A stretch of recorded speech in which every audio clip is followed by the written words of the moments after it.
Salam sejahtera, sahabat, dimanapun saudara berada. Berjumpa kembali di channel YouTube Makanan Rohani Sehat. Ya, makanlah makanan rohani yang sehat supaya kita sehat, roh kita sehat, jiwa kita sehat. Makanlah makanan jasmani yang sehat supaya tubuh kita sehat. Ya, itu password kita. Apa kabar para sahabat? Tentu kabarnya baik dan luar biasa. Hari ini kita membahas salah satu topik yang menarik, yaitu karunia kesembuhan Roh Kudus. Ya. Jadi saya beri judul, ya, janganlah ragu, ya, kepada karunia kesembuhan Roh Kudus. Ya. Karena mungkin ada di antara kita yang masih bertanya-tanya, masih ragu-ragu, ini benar enggak dari Tuhan atau bukan? Ya. Seperti yang kita lihat marak, ya, di dalam video YouTube, ya, mengenai pelayanan-pelayanan yang dilakukan oleh hamba-hamba Tuhan atau pendeta-pendeta yang diurapi Tuhan, ya. Mereka diberi Tuhan karunia kesembuhan dan mendoakan orang sembuh, ya. Apapun sakit penyakitnya sembuh, mereka doakan. Ya, saudara atau sahabat yang diberkati oleh Tuhan, dimanapun saudara berada, ya, Roh Kudus Tuhan telah memakai orang-orang itu sejak zaman para rasul, ya. Roh Kudus sudah mengurapi, ya, sudah memakai orang-orang dengan karunia kesembuhan, terutama sekali adalah para rasul. Sebut saja Petrus, ya, pergi memberitakan Injil dan banyak orang mengalami kesembuhan, ya. Dan Roh Kudus di setiap zaman, setiap masa memakai orang-orang yang Dia pilih. Sebut saja di pertengahan tahun 1800-an itu ada seorang penginjil legendaris, yaitu Smith Wigglesworth. Dipakai Tuhan luar biasa sampai awal tahun 1900-an. Terus ada banyak lagi, ya, sampai juga kepada Catherine Kuhlman, seorang penginjil wanita yang dipakai Tuhan luar biasa. Kemudian banyak juga yang lain dipakai oleh Tuhan. Kemudian kita mendengar nama Billy Graham dipakai dengan luar biasa. Kemudian Reinhard Bonnke, ya, yang memberitakan Injil di Afrika, bisa dihadiri sampai 1 juta jiwa menghadiri KKR Reinhard Bonnke, ya. Kemudian ada Benny Hinn. Semua orang di penjuru dunia mengenal Benny Hinn dengan karunia kesembuhan, karunia-karunia mujizat juga, ya, yang diberikan oleh Roh Kudus Tuhan untuk pelayanan. Kemudian kalau di Indonesia ini ada pendeta Insinyur Niko Nyotor Harjo, ya.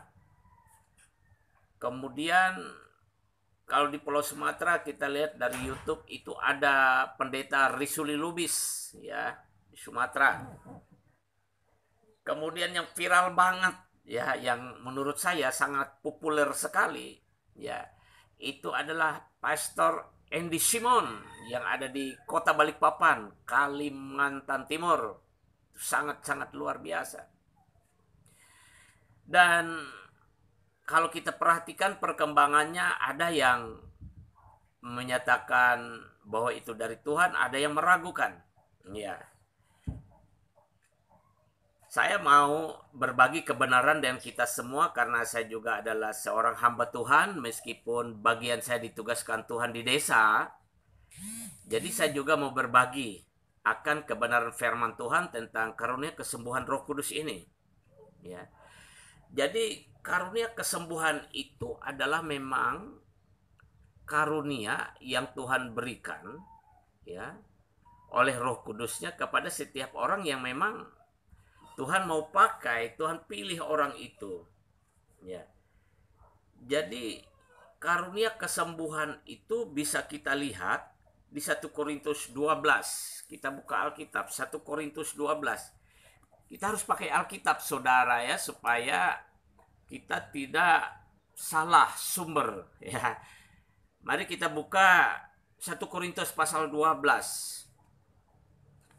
1 Korintus pasal 12 ya.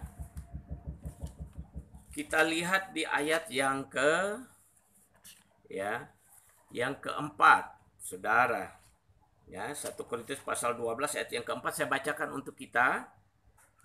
Ya. Ada rupa-rupa karunia tetapi satu roh. Jadi R-nya itu ditulis huruf besar, berarti itu adalah Roh Kudus. 1 Korintus 12 ayat 4, ada rupa-rupa karunia tetapi satu roh. Kemudian kita lihat lagi di ayat yang ke-9, lanjut di ayat ke-9. Kepada yang seorang, roh yang sama memberikan iman, dan kepada yang lain ia memberikan karunia untuk menyembuhkan. Jadi Roh Kudus kepada yang lain memberikan karunia iman, dan kepada yang lain lagi ia memberikan karunia kesembuhan. Ya, jadi jelas sekali bahwa kesembuhan itu adalah salah satu karunia dari Roh Kudus, kesembuhan ilahi. Dan kita lihat ayat yang berikut, yaitu ayat yang ke-28 dari 1 Korintus pasal 12 ini, ayat yang ke-28 berkata seperti ini. Dan Allah telah menetapkan beberapa orang dalam jemaat. Pertama sebagai rasul, kedua sebagai nabi, ketiga sebagai pengajar. Selanjutnya mereka yang mendapat karunia untuk mengadakan mujizat, untuk menyembuhkan, untuk melayani, untuk memimpin, dan untuk berkata-kata dalam bahasa roh. Jadi jelas bahwa di dalam Alkitab tertulis bahwa kesembuhan, ya, kesembuhan ilahi, ya, kesembuhan yang didapat ketika berdoa, melalui doa, ya, didoakan oleh hamba-hamba Tuhan, oleh umat Tuhan yang percaya lalu mengalami kesembuhan, itu adalah karunia dari Roh Kudus, ya. Karunia kesembuhan. Jadi karunia kesembuhan itu memang ada. Jangan pernah ragu-ragu. Ya. Mungkin ada yang berpendapat bahwa karunia-karunia itu telah berakhir di zaman para rasul. Sebenarnya karunia-karunia itu terus berjalan sampai saat ini, bahkan sampai di mana Tuhan Yesus, ya, sendiri yang akan menyatakan karunia itu telah selesai. Jadi bukan manusia yang menentukan. Kalau kita berkata zaman ini adalah zaman kasih karunia, yaitu di mana setiap dosa, ya, masih beroleh jalan untuk meminta pengampunan, ya, artinya masih tersedia waktu untuk bertobat, itulah zaman kasih karunia. Maka karunia-karunia Roh Kudus, salah satunya karunia kesembuhan itu tentu masih ada, ya, tentu masih berjalan. Nah, oleh karena itu sahabat, janganlah ragu kepada karunia kesembuhan Roh Kudus, karena itu memang ada, itu diakui atau tertulis di Alkitab, dan itu adalah karunia, salah satu karunia Roh Kudus. Nah, di dalam hal ini sahabat yang diberkati oleh Tuhan, ya, kalau misalnya saudara mau menguji, ya, apakah ini karunia dari Tuhan atau bukan, ya, supaya kita tidak salah, ya, karena kita harus hati-hati di dalam memberi suatu penilaian, ya, suatu penetapan, bahkan hati-hati menghakimi, ya, ketika seorang hamba Tuhan atau anak-anak Tuhan, ya, berdoa untuk kesembuhan dan orang itu mengalami kesembuhan, lalu ada yang berkata itu bukan dari Tuhan dan bahkan akan berkata itu, ya dari setan, saudara, seperti yang pernah terjadi di mana para orang Farisi ya menuduh Yesus ya menggunakan kuasa setan untuk kesembuhan dan membuat mujizat. Sehingga Tuhan Yesus berkata bahwa itu adalah dosa menghujat Roh Kudus. Kalau anak manusia dihujat, ya kalau Tuhan Yesus dihujat, ya masih mendapat pengampunan. Tapi kalau sudah menghujat Roh Kudus, tidak ada pengampunan. Jadi kita harus hati-hati. Kita harus betul-betul mengerti benar, ya. Lebih baik ya kita tidak memberi pernyataan daripada kita bahaya, ya, karena pernyataan kita yang salah, ya. Karena memang karunia kesembuhan itu sampai sekarang masih ada, dan Tuhan memakai dari generasi ke generasi orang-orang yang memang Ia pilih, ya, untuk menjalankan karunia kesembuhan. Memang tidak semua orang, tidak semua pendeta, tidak semua hamba Tuhan ya memiliki karunia kesembuhan, karena ada banyak karunia tetapi satu roh. Mungkin pendeta yang ini atau hamba Tuhan yang ini karunianya mengajar, ya. Hamba Tuhan yang ini atau penginjil yang ini karunianya adalah mujizat, ya, dan lain sebagainya, karunia mengajar. Nah, oleh sebab itu memang karunia mujizat dan karunia kesembuhan ini nampak begitu menonjol dan menarik banyak orang untuk memberi perhatian ke situ. Dan itu memang maksud Tuhan. Ya, karunia kesembuhan, karunia salah satu karunia Roh Kudus yang menarik perhatian banyak orang. Salah satu karunia juga yang dibutuhkan dicari banyak orang, dan itu memang kehendak Tuhan. Kenapa? Ada paling tidak ada tiga alasan. Paling tidak ada 3 alasan yang saya mau bagikan dari Alkitab, ya, mengapa karunia kesembuhan ini sangat menarik dan memang kehendak Tuhanlah supaya orang ya melihatnya atau tertarik, ya, memperhatikannya atau mendapatkannya, mendapat kesembuhan itu. Ada banyak, ya, ada banyak alasan atau ada banyak hal yang disampaikan melalui Alkitab. Tetapi hari ini kita membahas hanya 3, ya. 3, ya. Apa tujuan Tuhan atau alasan Tuhan, ya, untuk memberikan karunia Roh Kudus, ya. Salah satunya karunia kesembuhan ini kepada hamba-hambanya yang Ia pilih, yang Ia percayai untuk menjalankan karunia kesembuhan ini. Yang pertama, saudara, yaitu untuk meneguhkan firman-Nya. Jadi firman Tuhan yang disampaikan itu diteguhkan, dibuktikan dengan ya kejadian yang nyata. Ya, supaya tidak dipungkiri bahwa firman Tuhan itu benar. Nah, kemudian juga Tuhan mau, ya, supaya semua orang tahu bahwa Dia memang memakai hamba-hambanya. Jadi kesaksian yang disampaikan hamba-hambanya itu diteguhkan Tuhan dengan kesembuhan. Kita bisa lihat ayatnya, yaitu di Ibrani pasal 2 ayat 4. Kita buka kitab Ibrani pasal 2 ayat 4, saudara. Ibrani pasal 2 ayat 4, saya bacakan untuk kita. Allah meneguhkan kesaksian mereka oleh tanda-tanda dan mujizat-mujizat dan oleh berbagai-bagai penyataan kekuasaan dan karunia Roh Kudus yang dibagi-bagikannya menurut kehendaknya. Jadi nyatalah bahwa Allah itu meneguhkan, ya, meneguhkan bahwa firman yang disampaikan oleh hamba-hamba Tuhan itu benar. Jadi diteguhkan dengan kenyataan, ya, dengan mujizat-mujizat, penyataan-penyataan kekuasaan. Salah satunya adalah kesembuhan-kesembuhan ilahi yang terjadi, yang begitu mencengangkan, yang begitu mengherankan. Dan itu tidak dapat dibantah. Walaupun ada banyak yang mau membantah, boleh dibantah, tapi tidak terbantahkan. Tidak terbantahkan. Karena Tuhan yang menyatakannya.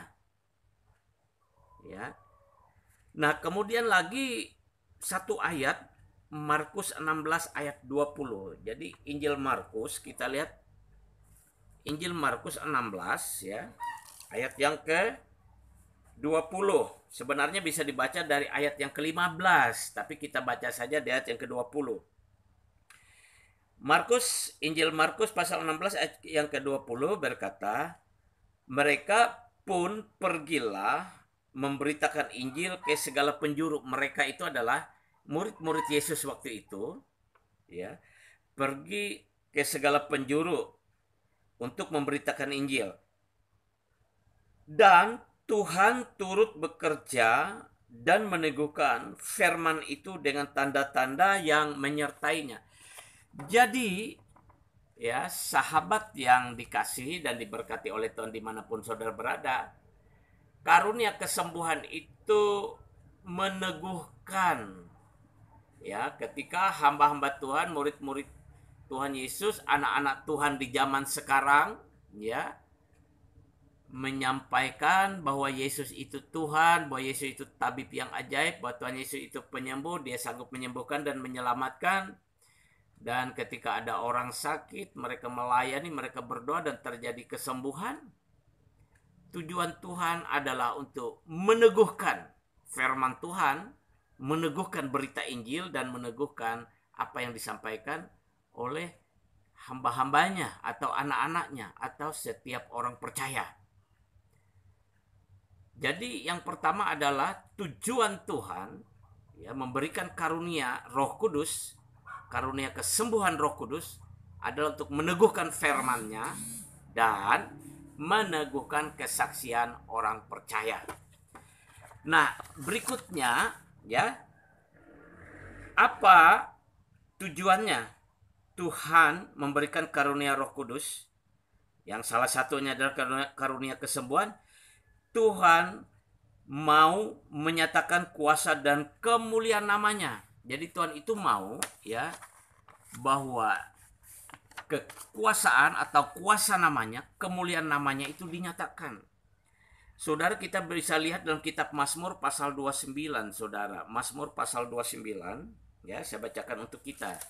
Mazmur pasal 29 ayat 2. Berbunyi begini. Berikanlah kepada Tuhan kemuliaan namanya.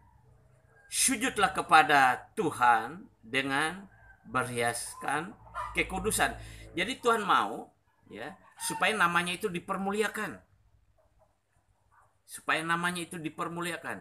Dan Tuhan mau supaya diketahui orang bahwa namanya itu berkuasa, penuh kuasa. Ya, nama Yesus itu nama yang berkuasa. Nama Yesus itu nama yang berkuasa, ya. Jadi Tuhan mau tuh semua orang di kolong langit ini, besar kecil, tua muda, tinggi rendah, ya, hitam putih, ya, semua tahu bahwa nama Yesus itu nama yang berkuasa. Ya, nama yang dahsyat, nama yang berkuasa. Nah, kita bisa lihat di dalam Kisah Para Rasul pasal 3, saudara, ya. Kisah Para Rasul pasal 3 ayat yang ke-6. Kisah Para Rasul pasal 3 ayat yang ke-6. Saya bacakan untuk kita, saudara, ya.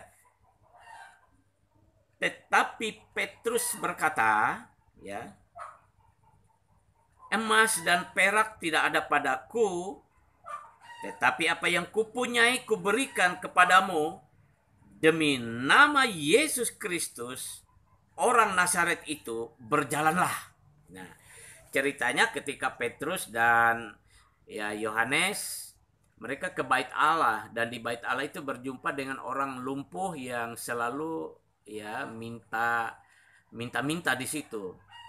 Nah, ketika Petrus dan Yohanes dan beberapa teman mereka yang lain datang ke Bait Allah, naik ke dalam Bait Allah, nah, si pengemis lumpuh ini berharap bahwa Petrus dan kawan-kawannya ini memberikan sesuatu kepadanya. Tetapi Petrus berkata, kami tidak punya emas, perak, ya, uang atau apapun, tetapi apa yang ada padaku akan kuberikan kepadamu.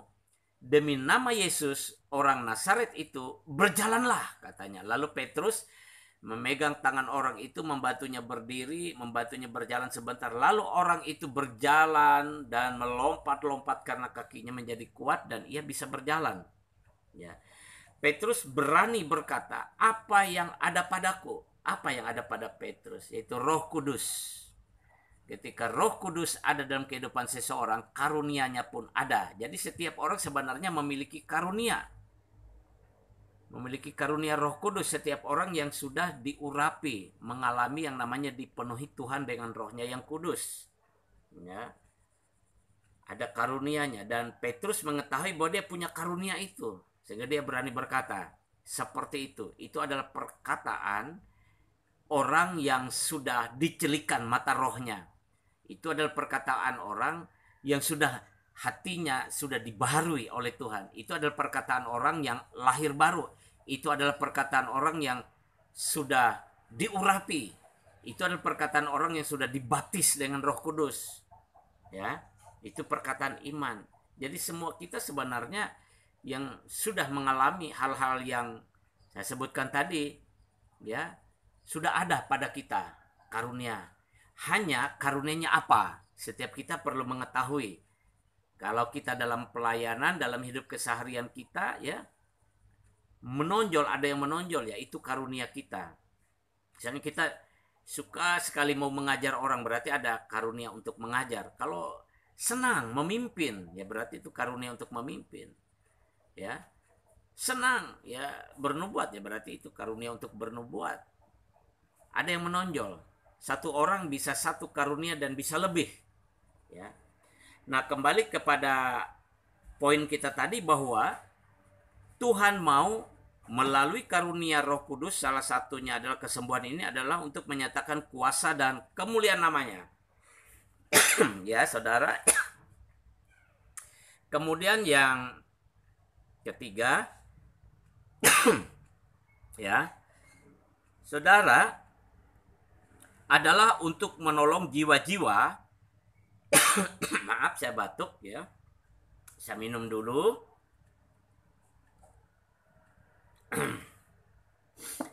Jadi tujuan Tuhan juga memberikan karunia Roh Kudus, yang salah satunya adalah karunia kesembuhan itu, yaitu untuk menolong jiwa-jiwa yang sudah percaya, maupun untuk menolong jiwa-jiwa yang belum percaya supaya menjadi percaya. Atau orang yang melihat, ya, kesembuhan-kesembuhan terjadi, ya, yang dilakukan oleh Roh Kudus melalui hamba-hambanya yang melayani, ya, seperti misalnya melalui Pastor Andy Simon tadi, ya, di Balikpapan, ya, itu supaya orang yang melihat juga percaya, ya, kepada Injil, percaya kepada Tuhan Yesus Kristus. Itu tujuannya, ya, supaya yang sudah percaya semakin diteguhkan hatinya, semakin kuat imannya, yang belum percaya supaya menjadi percaya dan diselamatkan ke surga. Ini tujuan Tuhan. Jadi bukan untuk memperhebat seseorang, ya, walaupun akhirnya orang itu hebat gitu, ya, karena Tuhan berkata, engkau mendapat bagian di dalam aku, karena Tuhan itu hebat, ya, hambanya yang diberi karunia itu, ya, hebat, nampak hebat. Tetapi kita harus menghebat-hebatkan Tuhan Yesus, ya, mengidolakan Tuhan Yesus, jangan hambanya ini. Ya, kalau kita mau datang ke hamba Tuhan yang punya karunia kesembuhan, hati kita itu berharap kepada Yesus yang Roh Kudusnya bekerja melalui hamba Tuhan tersebut. Jadi imannya ke Tuhan Yesus, jangan ke manusia, ya, seperti itu. Kita baca dalam Injil Markus 16. Mari kita baca lagi Injil Markus pasal 16, ya. Ayat yang ke-15 sampai 18 saya bacakan untuk kita bersama. Lalu ia, ya, Yesus, ya, maksudnya, lalu ia berkata kepada mereka, pergilah ke seluruh dunia, beritakanlah Injil kepada segala makhluk. Siapa yang percaya dan dibaptis akan diselamatkan, tetapi siapa yang tidak percaya akan dihukum. Tanda-tanda ini akan menyertai orang-orang yang percaya. Mereka akan mengusir setan-setan demi namaku. Mereka akan berbicara dalam bahasa-bahasa yang baru bagi mereka. Mereka akan memegang ular, dan sekalipun mereka minum racun maut, mereka tidak akan mendapat celaka. Mereka akan meletakkan tangannya atas orang sakit, dan orang itu akan sembuh. Ya, saudara ya. Jadi orang yang memiliki karunia itu diperintahkan Tuhan ya untuk menolong sesamanya, menolong orang lain. Pergilah, beritakanlah Injil, sembuhkanlah orang sakit. Ya. Tuhan berkata, engkau diberi cuma-cuma karunia Roh Kudusku, kuberikan cuma-cuma kepadamu. Jadi engkau juga berikan dengan cuma-cuma. Ya. Jadi hamba Tuhan yang benar-benar menjalankan karunia Roh Kudus, hamba Tuhan sejati, yaitu memang hamba Tuhan, ya, bukan hamba uang. Ya, ketika dia mendoakan, melayani banyak orang sembuh, dia tidak minta uang, tidak. Tetapi kalau orang-orang yang sudah tertolong, yang sudah didoakan dan mengalami kesembuhan itu mau memberi, mau menabur, itu berbicara tentang kerelaan orang tersebut memberi, menabur. Jadi hamba Tuhan ini boleh menerimanya. Tapi kalau dia pasang tarif, ya no, tidak, itu bukan hamba Tuhan. Mungkin juga dia tetap hamba Tuhan, tetapi hamba Tuhan yang sudah menyalahgunakan kepercayaan Tuhan, yang sudah menyalahgunakan kasih karunia Tuhan yang dipercayakan di dalam hidupnya.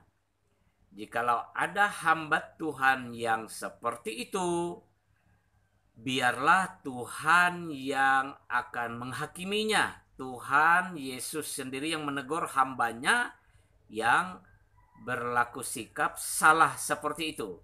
Bagian kita jangan menghakimi. Bagian kita menjalani fungsi dan tugas kita seperti yang Tuhan percayakan. Karena ada firman berkata, entahkah ia berdiri, entahkah ia terjatuh, ya kan? Itu urusan tuannya. Jadi ini yang perlu kita sesama orang percaya, atau mungkin ada yang mendengarkan ini belum percaya, nah supaya tahu bahwa karunia kesembuhan Roh Kudus itu memang ada. Jadi jangan ragu-ragu kalau mau didoakan oleh hamba-hamba Tuhan yang diberikan oleh Tuhan karunia kesembuhan, atau hamba-hamba Tuhan, anak-anak Tuhan yang memiliki karunia kesembuhan. Saya pribadi juga ya beberapa kali mendoakan orang sakit dan orang sakit sembuh, ya. Seperti itu. Jadi saya secara pribadi, saya percaya apa yang dikatakan oleh Alkitab, apa yang tertulis di Alkitab, apa yang dikatakan oleh Tuhan Yesus, ya. Karena saya mengalami mendoakan orang sakit sembuh juga, walaupun memang ada yang tidak sembuh. Lalu kira-kira nih apa masalahnya kalau orang sudah didoakan oleh hamba Tuhan yang memiliki karunia kesembuhan tapi tidak sembuh? Ya, kalau hal seperti ini biasanya itu ditangani dengan konseling. Mungkin ada dosa pelanggaran yang harus dibereskan, ya, harus diselesaikan begitu. Atau mungkin tunggu waktunya Tuhan, harus sabar, dilatih kesabarannya, dilatih imannya. Jadi demikian sahabat Makanan Rohani Sehat Channel dimanapun berada, yang disayang, yang diberkati oleh Tuhan. Jangan ragu, jangan curiga, jangan alergi yang namanya dengan karunia kesembuhan Roh Kudus. Dan biarlah kita mendoakan hamba-hamba Tuhan yang melayani dengan karunia kesembuhan Roh Kudus, supaya banyak orang, banyak jiwa diselamatkan. Sahabat, sampai jumpa lagi di video yang berikutnya. Jangan lupa bantu channel ini berkembang untuk pelayanan, ya, subscribe, bantu bagikan. Ya, kita punya tanggung jawab untuk menyatakan kebenaran sebenar-benarnya di tengah dunia ini. Kita bertanggung jawab memberi makanan rohani yang sehat kepada banyak jiwa-jiwa. Salam, Tuhan Yesus memberkati.